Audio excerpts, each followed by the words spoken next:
Hey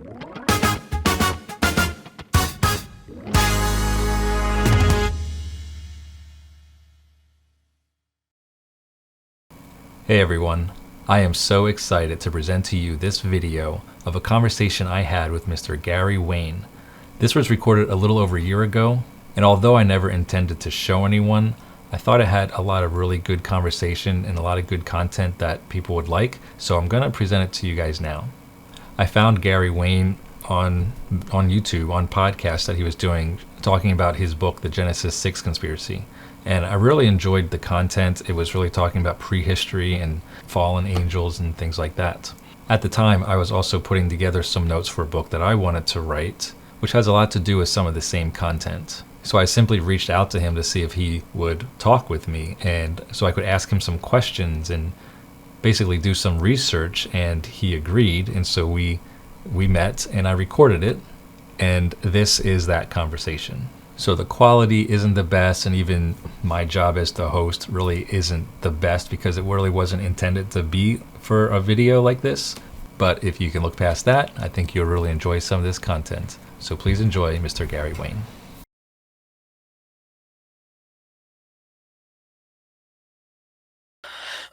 Well, I'm a little concerned about the content and whether anyone's going to want to do it. Not just because, so the overarching idea, I think I mentioned a little bit in that first email, but it's the whole point is that I kind of want to answer some questions regarding the world we live in today, why it is the way it is. And so I kind of feel like I'm going to have to call out certain people on the earth that are kind of controlling things. And so these, just from the past few years, I know that those are the kind of things that get people shut down or hidden or so I don't know if anyone's going to want to publish it anyway. I don't know exactly the route that all that is going to go as far as what's in the book, but the foundation is kind of where your book has kind of helped so far with some of those details. I don't know if this is going to be one book or two or three, but as I'm starting to do things, it feels like it's getting longer and longer. That's expect that to continue. It's an endless set of rabbit holes and information and side topics and so it's difficult to figure out which ones to do and not to do, but but I'm sure you'll figure out what's important to the narrative that you're trying to do, and you'll try and keep it to that. So that first couple of chapters, I don't know, maybe 10 chapters now, is going to be more like the beginning of like pre-Adam, pre even honestly, it's pre-universe, pre-our universe. So obviously there's a lot of unknowns about that, and I don't want to be completely off the wall with some crazy ideas, but I'm just trying to find as much information as I can, whether it's through any research we have, but also people's experiences. But you've got to be very careful with that too, because people are all over the place with, I went to heaven and I saw this kind of thing. Besides, on the other thing, the other side of that is I'm going to be very specific and careful about what heaven looks like now, or what heaven will look like in the future versus what it looked like before humans even existed. Because I think there's a difference, personally. I think heaven was just different then than it is after Jesus.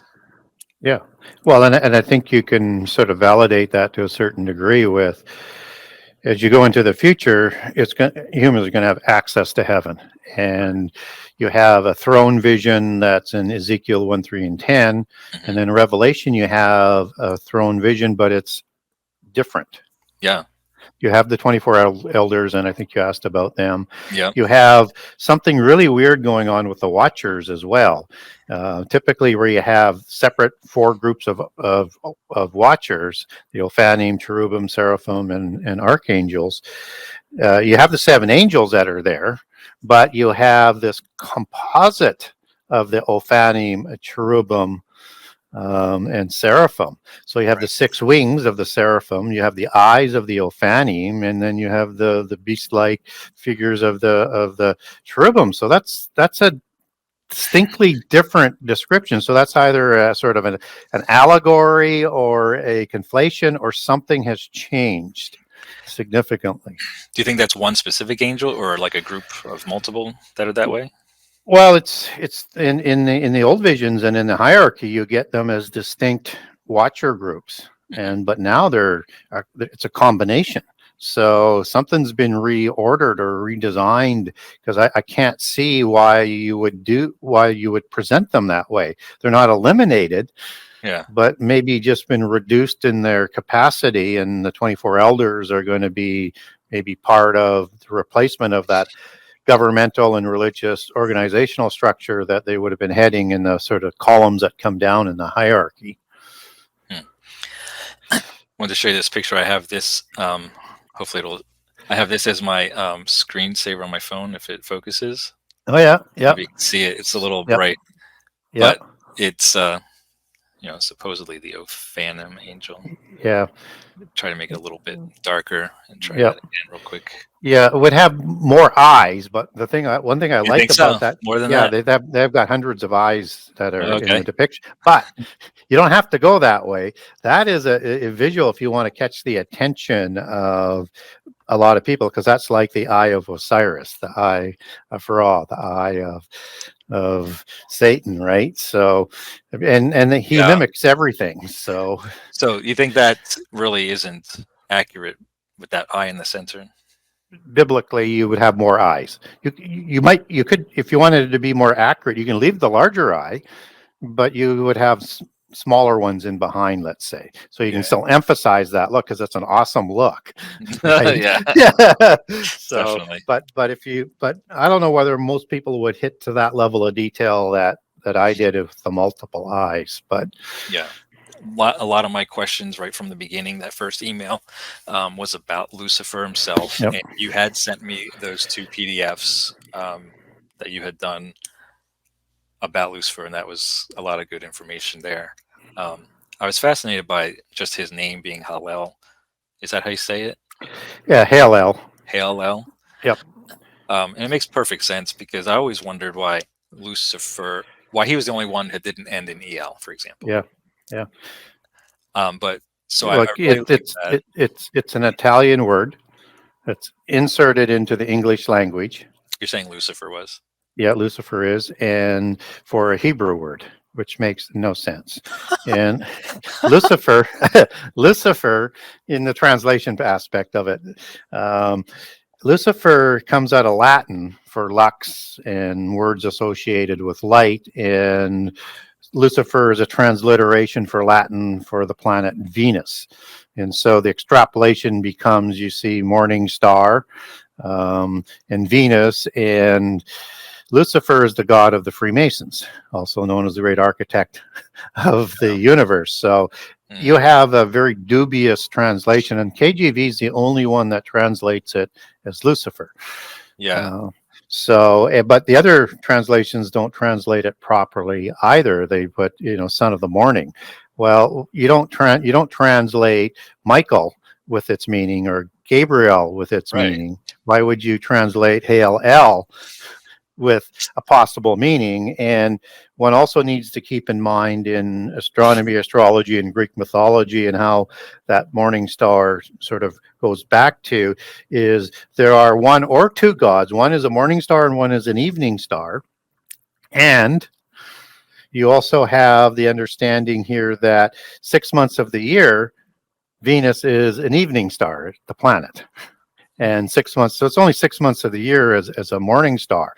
And so in Greek mythology, they actually have 2 separate gods for that's being conflated with the words as it moves down through Greek and into English into one sort of being. And another interesting thing is that Satan would be classified as part of many groups, but one of them would be as part of the morning stars. There's a rank of angels called the morning stars, and you see them in Job with the morning stars and the sons of God celebrating at creation. And Satan is also cherubim, as Ezekiel 28 describes him. He is seraphim, as Revelation 12 would describe him as a serpent and a dragon. Right. He would have been with the jewels, as he's described with high priest. Will be replaced by Jesus in the Melchizedek order in the future time. And he has other titles as well. He's also archangel, and there's an interesting reference to him in the book of Enoch where he's named Gadrael. I recently heard that. Yeah, and that means wall of God. That's not, some people say, well, that's Azazel, but we have no basis for inserting Azazel there, but we know Satan as the cherubim was in the garden. And so he has traits of all of those. And so he has many titles and many names. And that's not unusual in polytheism. Right. What would wall of God mean? It could mean God's wall, too. Right. I'm just taking the Hebrew, and you could translate it either way, and putting the two words together. Yeah. So what does a wall of God mean, or God's wall? I mean, he would have been the highest angel and probably had direct access to God, maybe where the other angels did not. And that only changed once Satan was degraded to, Satan status. Right. Who knows? But it has significant meaning. We just don't know what. Yeah. So when I was first putting together, the beginning of this story and talking about the creation of angels, that's what happens in chapter 1 by Yahweh. Yep. And so first of all, minor details that don't really matter. I put it that he created all the angels, and then lastly, he creates Michael, Gabriel, and then Lucifer. Although I do mention there's 7. I don't know if that's what you think about 7 archangels. Yep, I agree with 7 major archangels. Okay. And also a separation of 4 and more archangels below. But yes, 7's a standard number as the watchers before the throne. Okay. And then as you read some of the information, particularly in Enoch, 4 of those archangels might sit over the 4 ranks and orders as sort of the chief, even above the seraphim order or the cherubim order or the Ophanim order. So I have, just for climactic reasons to help the storyline. And if you haven't put it in, and just tell me if I'm going and interrupting too much, but if you want to stop the horrific Christian backlash that you're going to get. Just saying. I know. I've already gotten some from the 2 rough drafts I let people read. And I think it's good to go into a narrative on how you think, the angels were created and how they were created. I think that's all good stuff because it just spurns thought. But back it up if you can with some passages in terms of that you don't get caught and lose your credibility right out of the gate. Yeah. Okay, so you want to introduce Colossians 1, John 1, and Genesis 1, and Psalms 104, and Job 38, if you can, just for a sort of reference point. So, if you're, and I don't know how familiar you are biblically, but in Colossians 1, I mean, the Word creates all of the angelic order. Right. Just as in John 1, he creates the whole world, and they're below him.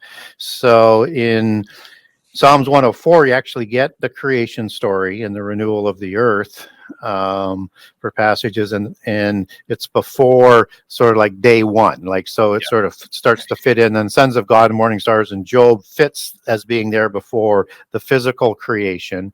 And then in Genesis 1 you get the Elohim, and you have all 3 of the Elohim there. So you have the spirit that's hovering over the earth that's come to renew the earth, if you want to go that route. If not, just leave it alone because it's another rabbit hole that takes you deeper in age. I can help you with that too if you wanted to go that way. And you have El Elyon there as the Father, because he's commanding things to be done. And when God wants something done, he commands and uses his word. So when it says God said, that's the Hebrew word amar, which means to speak. That's the Yehovah of the Elohim, who's not reintroduced as a singular factor, but part of the Elohim, and as Amar is understood as words for the creation, is how the New Testament bases that theology on. And then Jehovah of the Elohim is introduced in 2:4 with the creation of Adam sometime after day 7, as you sort of follow the narrative lineage, which again, Christians will hate that, so you have to back that up. And how I try and explain it to people is the word of God, which is the logos of theos in Greek, is the cognate Greek form of Jehovah Elohim, or Jehovah of the Elohim. And so when you have the word that's going to be named sort of specifically and in singular in the Old Testament, it's going to be Jehovah.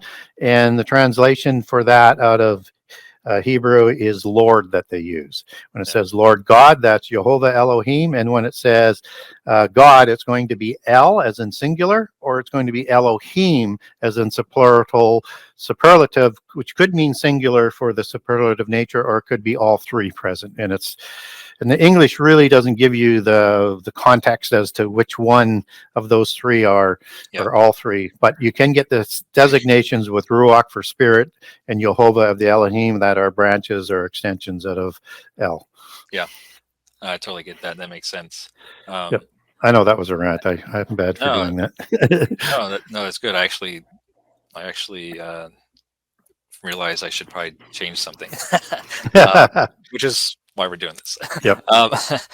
But I did actually. So I've been using Yeshua, but maybe Yeshua's fine too. Okay. So you have Yeshua is Joshua in Hebrew, and you have the pre-existent Jesus described as Joshua in Zechariah 3. And so, you can use Yahweh, Jehovah, Yeshua, Joshua, Iesus, because Iesus is just a Greek transliteration of Yeshua or Joshua. Yeah. And the J comes in the time of the writing of the King James. So before the J was inserted, Old English would have pronounced it as Yeshua or Yahweh or Jehovah. Yeah. I do differentiate Yahweh and Yeshua as like Father God or Jehovah, basically. And so I do have Yeshua as doing most of the creating. I do have that. Yeah, that's the word of God. Yes. Yes, I do have that. So watch out not to get yourself into conflicts, because Christians will eat you up. Yeah. Honestly, I'm still thinking about how to do that. Yeah. I'm not completely settled on it. Yeah, I'm not trying to scare you off, but just my experience. And fortunately, I got things right, or I can explain it that it makes sense to them. Yeah. So we're talking about order of creation and stuff before I got you off of. So starting on Lucifer. So basically, Lucifer is the main character of this story because it's because of him that all this happened. And so I have him in the beginning as obviously beautiful, and I'm describing him as a dragon-like creature. I don't know what you think about that. With fire burning inside. Yep, you can. Just be aware that he can have other features and forms. But as he's represented to us, he's called a dragon and a serpent, at least in the Satan wouldn't be that in a degraded. I mean, so there's no reason why you can't do that, because you have passages to do that. But just do be aware that people will say, well, then who is the cherubim in Ezekiel 28? Because it didn't look that way, because he was not described that way. Well, he's not described as a serpent in Eden.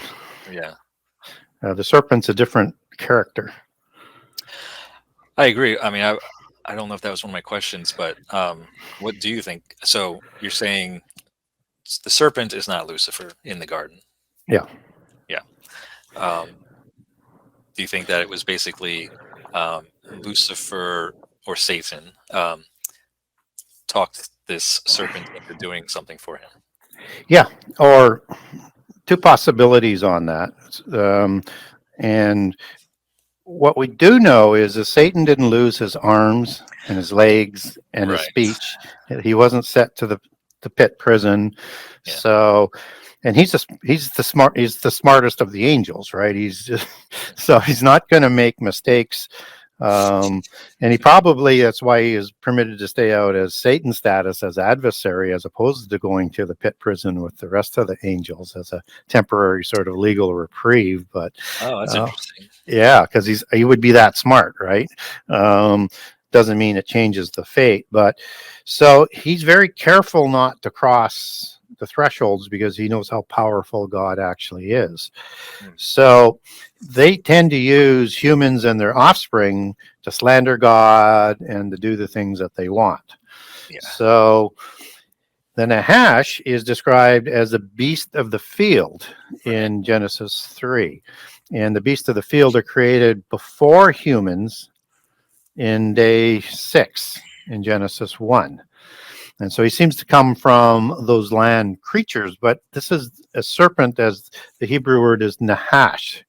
And as you take that word back, it becomes a necromancer, a sorcerer, enchanter. So already polytheist and probably corrupted by the fallen angels, just as they were corrupting, I think, the people of day 6.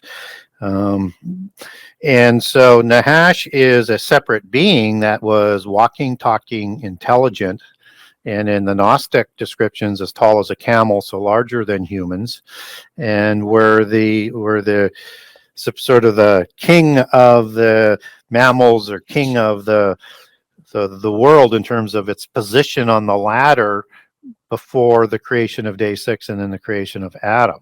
And so it has a biases to take away the new rival, whether or not you want to put all that other context in or not. But the end of the point here is that this is a separate being that's intelligent, sentient, that it and all of the kinds within its classification of species is reduced to what we understand as a serpent after Eden. But before, and we don't know how long before the serpent was created, before the people in day 6, because if a day is 1,000 years, as in the creation details provided in 2 Peter chapter 3, then there could be maybe almost a millennium before the creation of day 6. And then if Adam is a different creation for a different purpose, and there's no day 8, we don't know how long after that until Jehovah intervenes, as he will right through Noah, Abraham, and Israel directly. We don't know what that time frame might be. So you have a period of that's unknown there that in standard Christian theology is not addressed. And so they get trapped into the genealogy back to Adam, except that the details in Genesis 2 don't match Genesis 1. And I don't believe the Bible is in contradiction. So I think there's two different creations. Yeah. I'm totally open to, I personally believe that, well, just like, the Bible's not going to contradict itself, and I don't think the work of God's creation will contradict the Bible either. I personally believe that the days of creation are long periods of time, more than 1,000 years. Yep. But that being said, well, and you can make a good case for that, because the word that's used is like 1,000 years, and that's a simile. Yeah. And it's metaphorical, allegorical. So that's just to represent an idea by comparison. So however long it is, it's way longer than a 24-hour day and could be longer than 1,000 years. So scripturally, you have that sort of open if you want to expand on that. Oh, I was going to ask that serpent before we got off of that. Yep. Do you think that was a dragon then too? I think there's different kinds of serpents. You have winged serpents. You have ones with arms and legs. I think there is a large variety of them. And I think that gets represented in some polytheist history, again, with polytheist biases. But I think there's different kinds of serpents, but the whole species was wrapped into one. So one presumes that every form of them, as polytheism would present several different forms, would have been participating with the fallen angels and been already converted, and would have been a prized mini-me of the serpent-faced seraphim. Right, exactly. All right, Sort so of put it in a comical way, mini-me. Yeah. oh yeah, no, that's a good one. So do you think I'm trying to formulate this story, and I was going to have so Yeshua and Lucifer creating, not together, but he would at least be there with Jesus, with Yeshua, while creating this universe, and then coming down to earth and looking at it and observing it, and then giving him dominion, or like that's his home. Do you think that happened? Because I've heard different things about that. Was Lucifer given this, or did Lucifer ask for earth as his domain? It's a terrific question, and biblically we're not really told that. So what we do know is that Satan would have been created before creation, that Satan was perfect until pride was found in him, that started the sin, that started the fall, as Ezekiel 28 talks about. So, and he's doing widespread trade in the physical universe.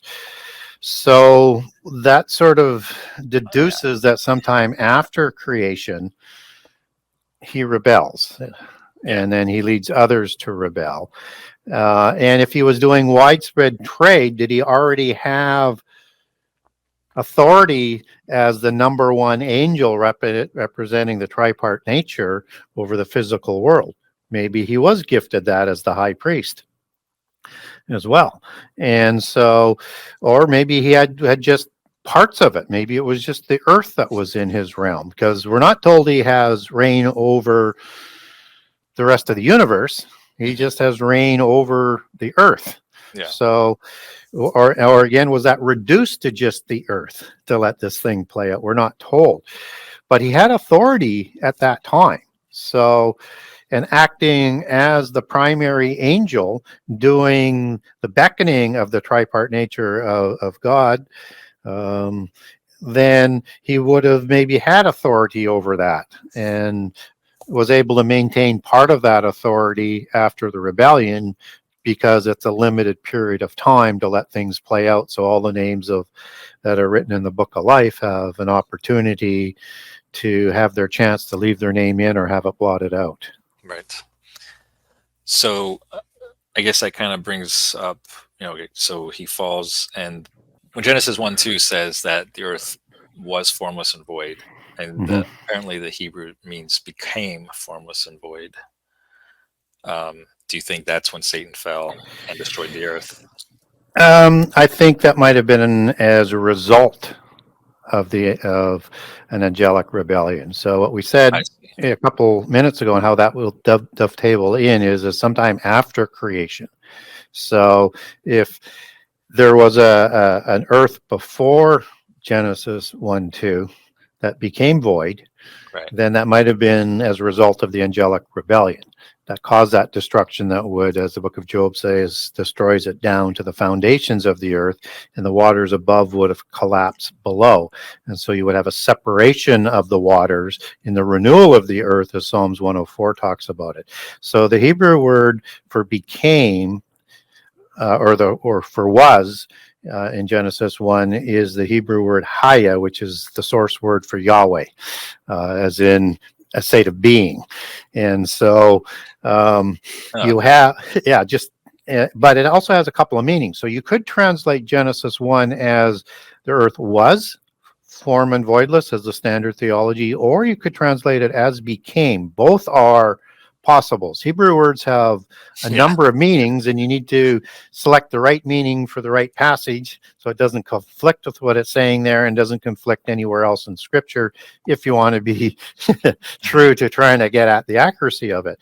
So then when you look at tuhu and buhu, which is form and formless and without, and void, that those words both mean ruin, decay, destroyed, and all words in the whole list that implicates a destruction, like that it wasn't originally created that way, but the word suggests that it became as opposed to was.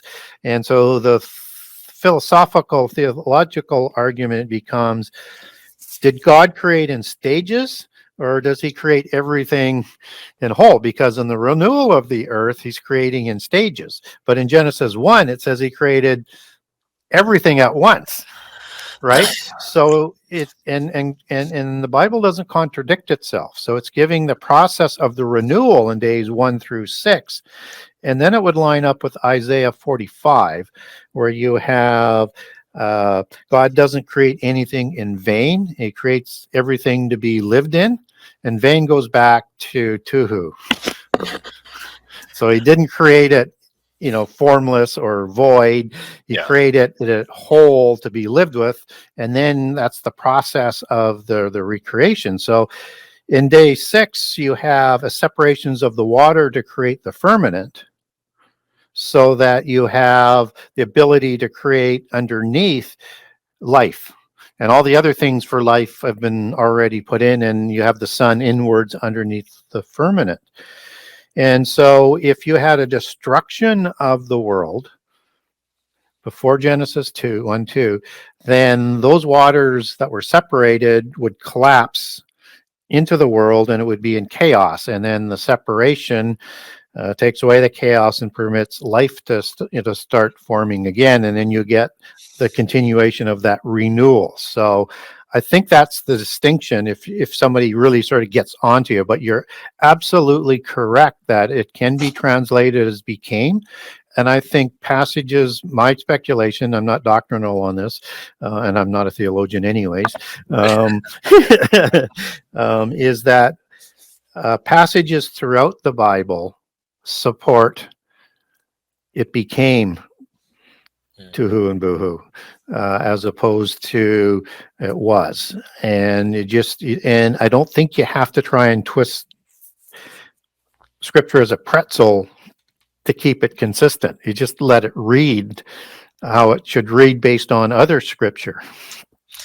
Yeah, and that angle to the story, that theory, really supports an old universe, at least. It does. And then if you look at, did dinosaurs live before the flood? Possibly. Or did they live better in an age? Because I don't think science lies about everything. I don't.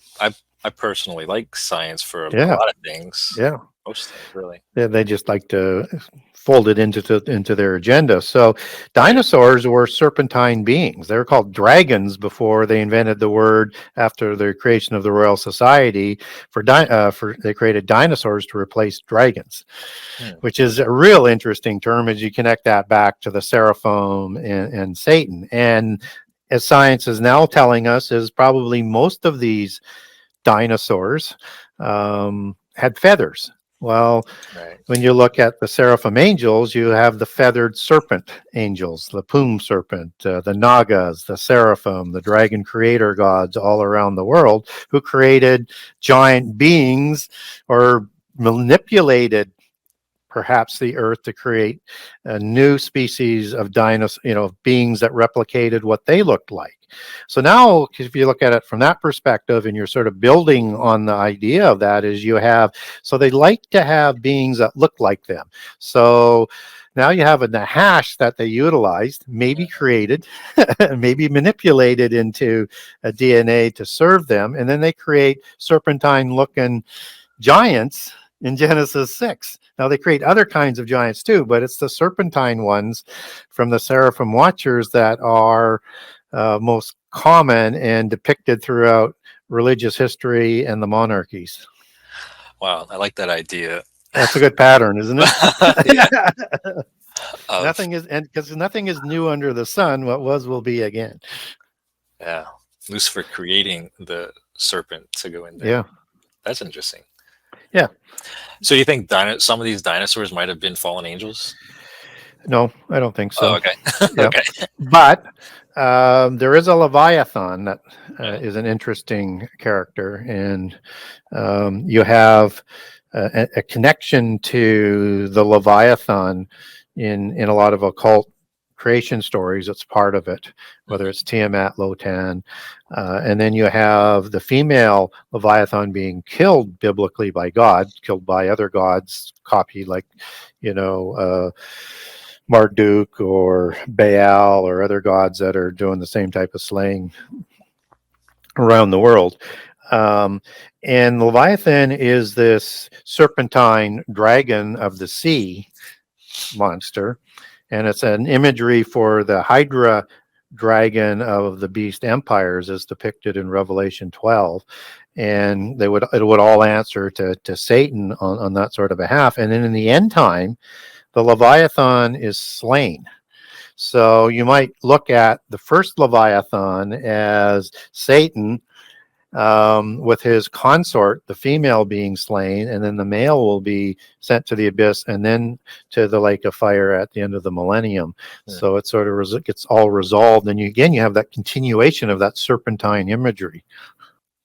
I have more questions besides Lucifer, but I definitely want to talk about the high priest thing. But before we do that, if Lucifer was given, dominion over the earth, and then Adam shows up, man shows up for the first time.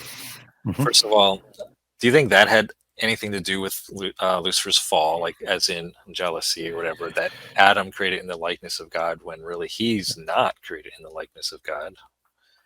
There's that thing. And then really, was Lucifer in the garden teaching Adam things, or any angel at all, really? Yeah, so I don't think Satan would have been teaching Adam and Eve evil things in the garden. I think he used the Nahash to do that, and then to get them out of the garden. Not necessarily evil, just anything. Just anything. Them how to. No, because he would have fallen. I think he would have fallen by that point. Yeah. Okay. So he's in, but he is trying to eliminate Adam. Yeah. Because and it could be for the dominion of the earth, or it could be because he knows the plan is the Adamites are the resolution to the angelic rebellion, and they will be raised to be like gods, like angels, and to judge those angels for the crimes against humanity and the crimes against the earth in the future time. So, and they're being blessed to inherit the earth as the inheritors of eternity. So he does not want to see Adam succeed or humans succeed, and he doesn't want to be convicted to having to go to the lake of fire. Yeah. So I think he's already fallen by then, and that's why he is coaching the Nahash. Some people will say he was directly in the garden doing that. We don't get scripture that he actually did it. Right. But you can make the inference. For me, I like the details to match. It needs to fit. Of course, yeah. All right, so I'm really interested in the high priest part. So I totally get the 9 stones that are placed on him. I think it's 9. And I recently heard this great thing because of the human high priest in the Old Testament times had 12, as of correlating with the 12 tribes of Israel. And the 3 that were missing off of Lucifer seems to be significant as well. Have you ever heard anything about that? I have a little information on that, but that's not really the question. High priest of heaven, if Lucifer is the high priest of heaven, what is he the high priest for, or who for? Because here on earth, the guy's a mediator between God and man. Yeah. And I don't know if that's the only purpose, but so who would Lucifer be a mediator or a high priest for? If it's not for angels and God, which I don't think it is, but maybe it is it for, like, and this is where get the idea. One would think he was a mediator for whatever beings would be in the gap, and beings Right. created but because there is no high priest after his fall, that needs to be resolved. Yeah. And so I think that we can also look at Satan as a former high priest through his seraphim credentials, which are the priests before God working in the fiery coals in heaven, and they're ministering there, and we know they have minister capabilities not only for how they interact on the earth from a religious perspective and governance perspective, but also when Isaiah goes into heaven in his vision, still one of the seraphims takes a stone, puts it to Isaiah's lips to remove the sin. And so as the chief priest, he would be in sort of a direct representative, and then you have the Melchizedek order coming along that has no genealogy, right? And he blesses the one who's going to create the tribe, to bring his body to be created by the Holy Spirit, so that he has an oikoterion, or a dwelling place for his spirit, for Jehovah to dwell in, to save humankind. And the angels don't know there's going to be a resurrection, as First Corinthians talks about. Otherwise, they wouldn't have had him crucified.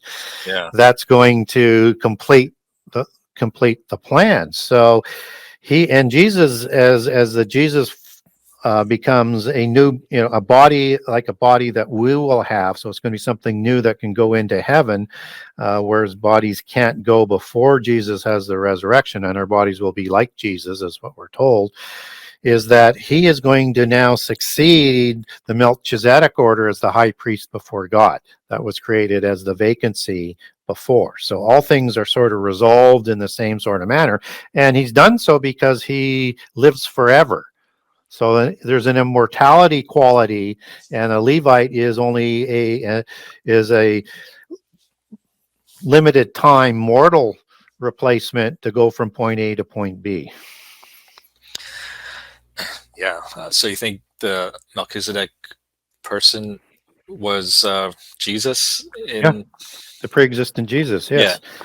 So, and again, it starts to make some sense when you start looking at Jehovah as the angel of the Lord, the angel of Jehovah, and the one that's interacting all the way through with these individuals all the way through. And you see the pre-existent Jesus also in Zechariah 3, who's called Joshua, even though you have Jehovah there as well, and the Holy Spirit and El and Satan, but he hasn't come about yet. It's a prophecy. So, and we also know that he does take a physical form every once in a while.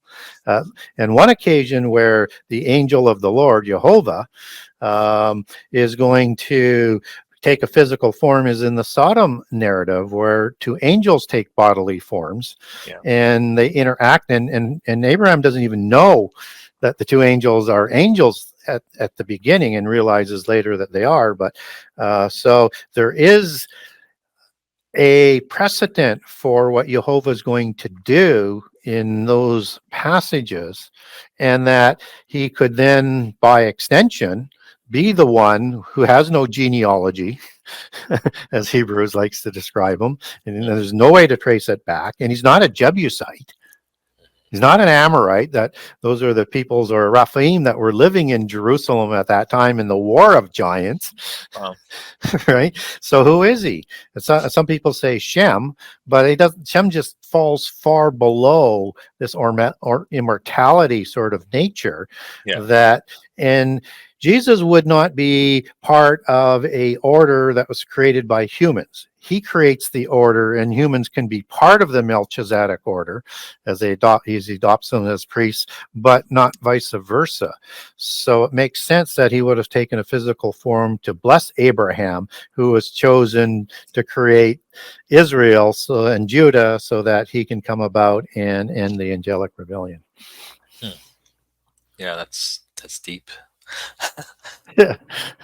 You think there's more that I can I don't know if it exists, but information about Melchizedek and the Melchizedek order and all that. Because I definitely want to dive deeper into that just for my own personal knowledge. I guess there's more out there. Just I'm not sure how much is there. Yeah, I mean, you get. I would try and stick to the Melchizedek passages in the Bible. Yeah. You have a Melchizedek order that's drafted in by the polytheists, but you really have to be careful because they take the concept and then they just turn it into a completely different direction. Okay. Yeah. So a little different direction regarding Mount Hermon, because I hear you talk about it a lot in different things that I've seen, and it seems like a lot of things happen there at that same location. Yeah. So I'm sure there's some significance around why, but and also I just wanted to know what are some of the things, just because I don't remember all. Well, it's Mount Hermon, Haram or Hermon in Hebrew is means either a cursed mountain and or the sacred mountain again, and there's both being applied here. Hermon would be located where it would be overlooking Eden before the flood. So. Yeah. So, and in Eden, you have the 4 rivers that flow out that include the Euphrates and the Nile. So one presumes to the north and maybe a little bit further of Mount Hermon and everything below. And so when Cain left Eden, he went east to Nod, east of Eden, and into probably the Mesopotamia region. So across the Euphrates River by sort of inference and outside of the Eden boundaries. Yeah. And so this is a mountain that may have been, a very important place as it was associated with Eden. And it's not Mount Zion as we understand it in the Old Testament. But what's interesting is Mount Hermon is called one time in Deuteronomy 4, Mount Sion, Sion. It's a different Hebrew word.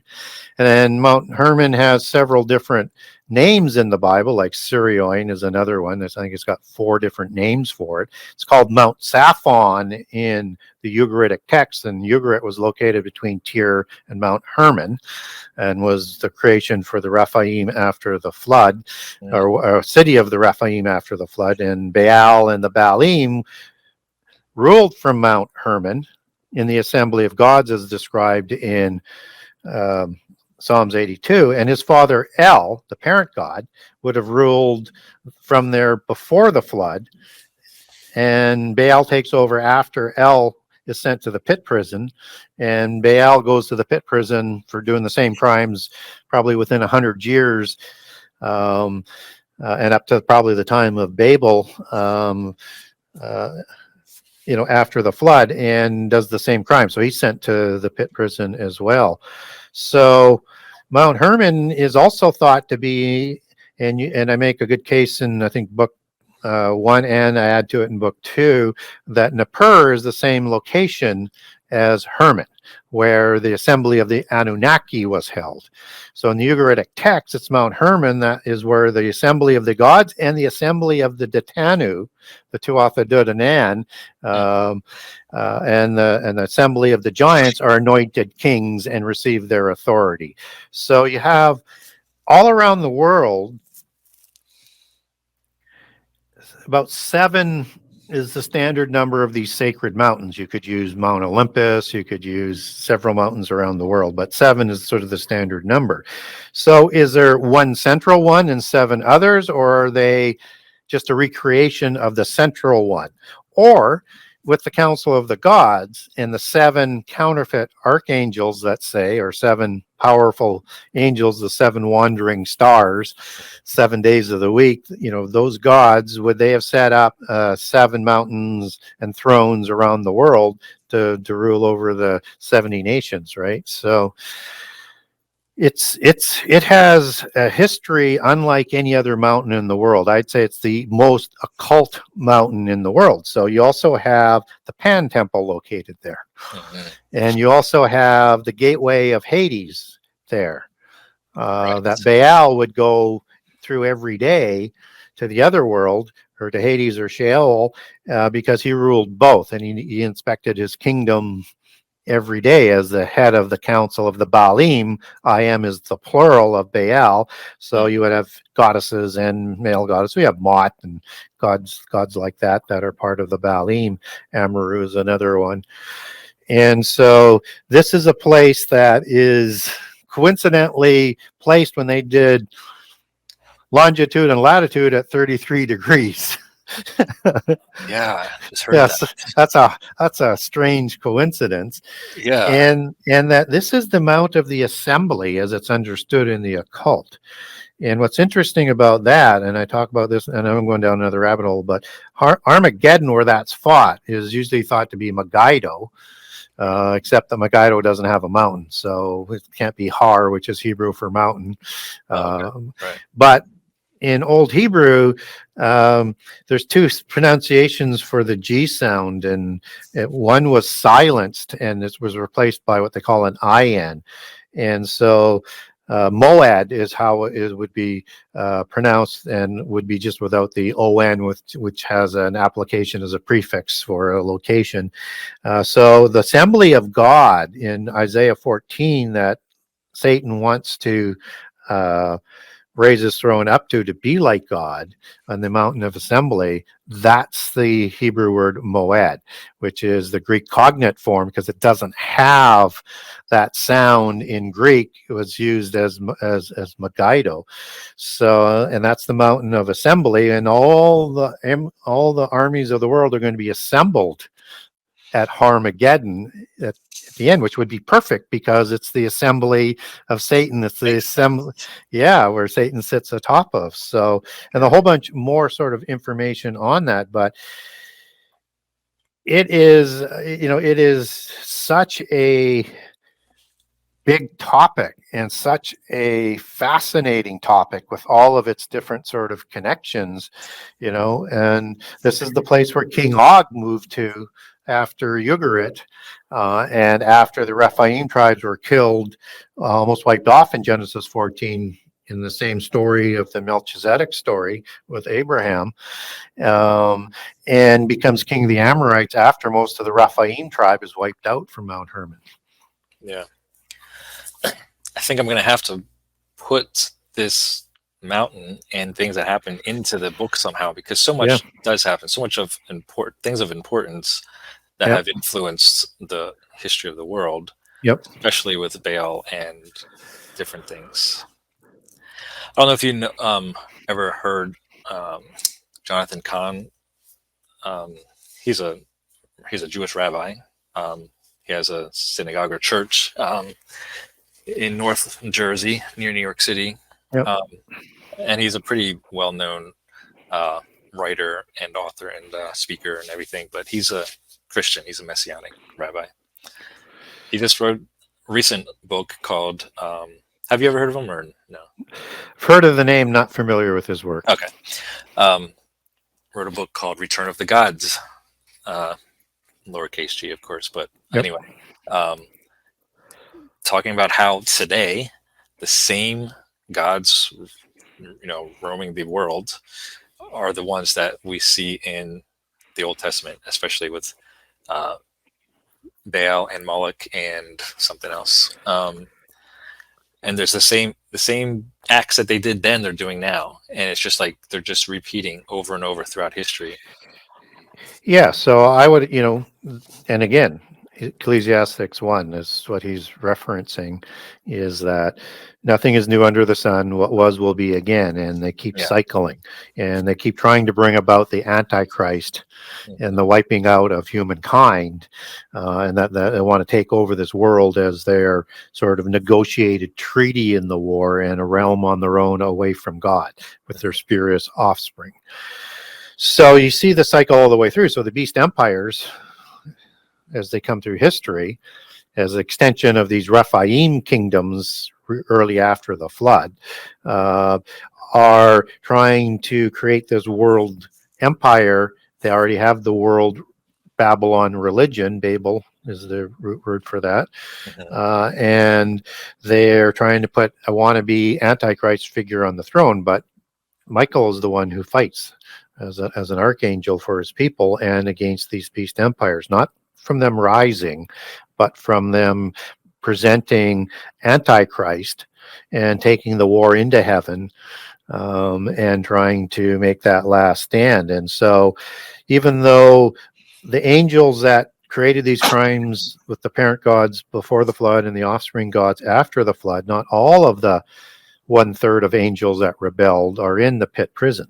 Right. So other ones moved up that report to Satan to this day, and that's how that hierarchy still works. But they will get more in your face, more visible, more rebellious as they know the time shortens. And I think we're going to have them walking amongst us. They may deceive us as to who they are in the beginning, but it will be like the days of Noah, both before and after the flood, 350 years after the flood, 600 years before the flood, and part of the overarching signs that Jesus provided for the signs. And that both before the flood and early after the flood with the Baalim, they walked amongst us, which is why in the Ugaritic text, they're trying to bring the Baalim back, Baal and Ashtaroth in particular, to create more giants because they have a fertility issue after the flood, whereas the ones before didn't have a fertility issue. And I think it manifested lack of females as opposed to sperm or ovums and stuff like that. And so that they may create more giants as we get towards the end. But they will become more visible, or they will have us create hybrid beings, and you're going to have that abyss opened before the midpoint of the last 7 years in Revelation 9, where all of those angels and the worst of the demons are coming out. Demons as being the disembodied spirits that are in the sides of the abyss, as Ezekiel 32 and Isaiah 14. So that's being opened in the middle of the tribulation. Yeah, just before the midpoint, just before Antichrist rises. So you have all of them there, when at the midpoint you have, and we know it's the midpoint because Revelation 12 says Judah is going to be protected for 3.5 years. It's after the abomination, which is why they're fleeing into the wilderness, which is at the midpoint of the last 7 years. In that, in Daniel 8:10, after Antichrist comes to power, he's actually going to go into heaven with the fallen angels and have a war in heaven and throw some of the starry host down to the earth and trample on them. So yes, I would say directionally he is there. We're going to see them amongst us and more visible and doing the same things they did throughout our history. Yeah, I never thought about, as in the days of Noah, referring to, people have all kinds of theories of what that means or ideas, but the fact that they could be walking among us like they were back then, I haven't thought about it that way. Yeah. But it's interesting is they don't have a different belief what the days of Noah say. They like to limit what it means. So they just say, well, it's just that they were godless and there was some violence. They don't look at what caused the violence, and they don't look at the New Testament applications for the days of Noah to define that, expanding on what Jesus said, that takes it back. Yeah. And that, and that the whole, and they don't mind destroying the whole earth. They don't mind that because they know it can be renewed. And in the Shiva doctrine, the destroyer doctrine, Abaddon and Apollyon, is you have the phoenix flying out of the ashes of the destroyed to start anew. So they think the only way you can start anew with the spurious offspring and the counterfeit disembodied spirits that they created is to get rid of this whole earth and have it renewed again in their version of eternity. So this is all something that Christians who maintain a standard theology, because they don't want to deal with the ramifications of opening up that meaning, is, so was there violence? Yes. Who caused the violence? We're told that in Genesis 6:1-4. It's the giants who caused the violence, and the whole earth became corrupted.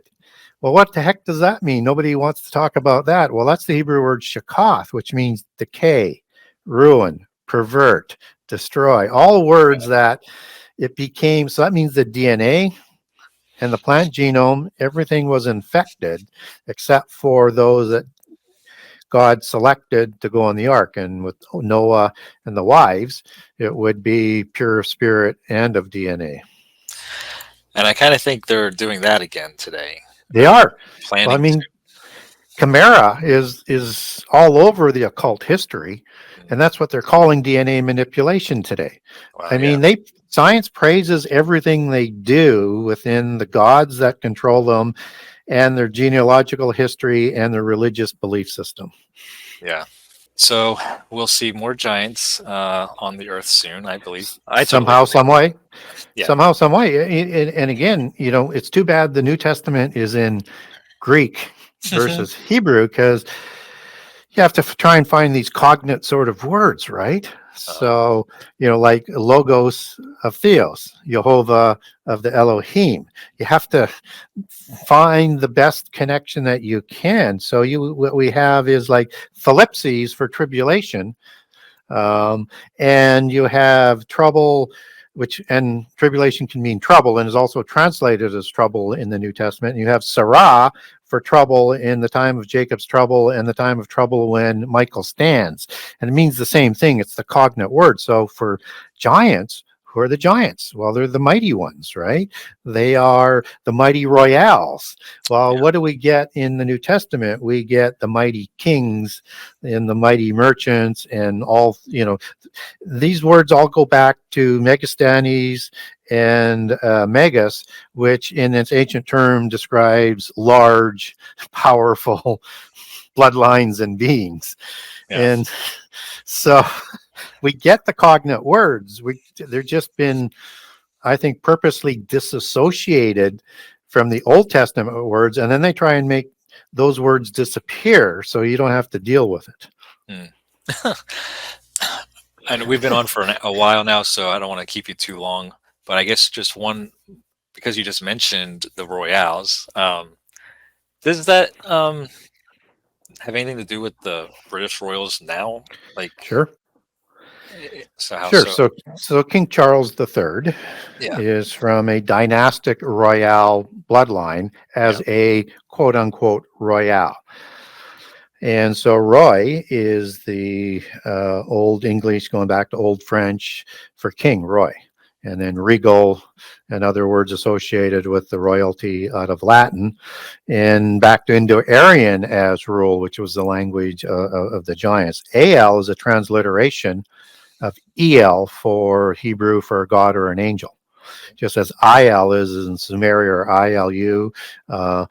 And when you see Allah as an Allah, that is just sort of the female plural, but usually designed, it can mean female. It also can mean the power of and the action of the power of God, just as the female version in Hebrew for Elohim is Elohah. And it's used in terms of Elohim, but the applying of his power as opposed to him being a female. So again, it's the application and how it fits, which is important.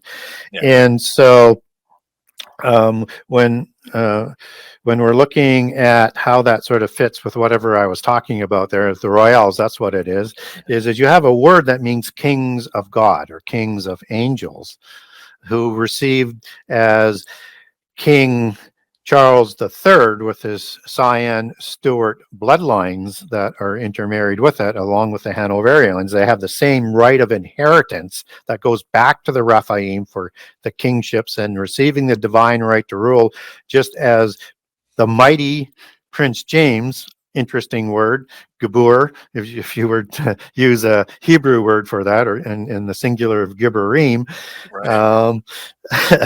is declared and made famous, at least in the West, that notion of his divine right to rule from a specific god, as in a celestial godfather mafia member, that they take their genealogies back to and that they have to this day. So they have a specific god, maybe Sion and multiple gods in different bloodlines as they intermarry between the royales, and specific patriarchs.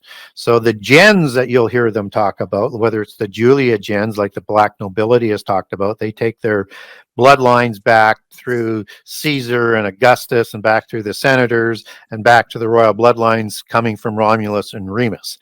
And they say they have genealogies to prove this. Wow. Now, whether those are accurate or not, that's up for speculation. But that's not what's important. What's important is they believe it, and it's what they're doing with that belief system. That's true. Yeah. So, I mean, I hear a lot of things lately about King Charles being the Antichrist. Have you ever thought about that? Yeah, he's a possibility. I think he's a little old. I think maybe William would be a better candidate from that line if you were to choose that line. Very powerful line from the Hanovers coming over from Germany that take their bloodline scions back to the Tuatha De Danann and connected to Vlad the Impaler and back to the Egrisi and the offspring of Hercules, god of, their parent god is Zeus. Alchemy would be the female. So they have those genealogies, and Prince Charles, when he was Prince Charles, said he twice, and I've got links for people who ask me for it. He said his genealogies goes back to Vlad the Impaler that Dracula was based on. Oh, really? Yeah. So, but that's just one of the lines. Now, Queen Elizabeth sat on the council of the Golden Fleece Order of the Anjou, not at the head of the table, because at that time, King Juan Carlos first, and then Philippe, his son, hold the King of Jerusalem title of the Anjou bloodline. And then you have two other rivals within the Anjou that claim the King of Jerusalem title as well. And that's the title that they want to claim as the rightful inheritance of Jerusalem when Antichrist is crowned king in the temple at the abomination. And they get that through the scioning in of bloodlines. That's the grafting in of bloodlines, not only from other giant bloodlines and God bloodlines, but through getting Jewish bloodlines in from, let's say, David and allegedly Mary Magdalene and Jesus, as they like to say they have as well in their fictions. But also King Saul, who was a Benjamite. And so what's important about that is that Joshua in the conquest wars awarded Jerusalem to the Benjamites. And so that's the King of Jerusalem title that they may claim for it. And that's why the first kings of Jerusalem after the Templars, all royals, took Jerusalem, were crowned in a small priory on a rock of Sion, the King of Jerusalem, which is the Anjou line that took that, beginning with Godfrey de Bouillon, who's an Anjou from the Lorraine region, as was the Anjou who becomes, I think, the first official king of Jerusalem in 1118, who takes that King of Jerusalem title. But they're all from the Anjou line that is scioned into the Merovingian line through the last member of the Merovingians, Dagobert, that have all sorts of scions and grafting in of their bloodlines. So it's why they have the heraldry of their coat of arms. It's a taciturn imagery that tells who their bloodlines are from a specific god, and by inference and the similar type of imagery from their Nephilim or Rephaim bloodlines.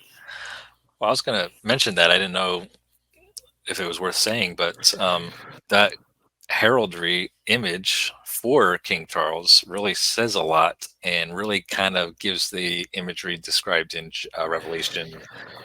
With the Prince of Wales and the Red Dragon. Yeah.